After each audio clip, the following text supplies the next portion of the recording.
دوستو یہ بات یاد رکھیے گا، اسلام جو ہے وہ اپنی پاور رکھتا ہے، اسلام اپنی طاقت رکھتا ہے، اسلام اپنا روب رکھتا ہے، اسلام ایک اپنا نام رکھتا ہے۔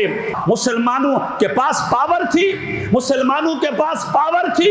نہیں، مسلمانوں کے ساتھ جذبہ جہاد تھا، مسلمانوں کے پاس جو ہے اپنے ملک کے دفاع کا جذبہ تھا، اپنے فوج کا ساتھ دینے کا جذبہ تھا، اور کافروں کو ٹکر دینے کا جذبہ تھا۔ اس وقت بھی جو ہے آنن فانن جو ہے اللہ نے ہمیں کامیابی اور کامرانی عطا فرما دی۔ جہاں جہاں تمہارا جذبہ کمزور پڑتا جائے گا، تمہاری پاور کمزور پڑتی جائے گی، تمہارا جوش ولولہ کمزور پڑتا جائے گا، کفر جو ہے وہ طاقت کے ساتھ سر اٹھائے گا، پاور کے ساتھ سر اٹھائے گا۔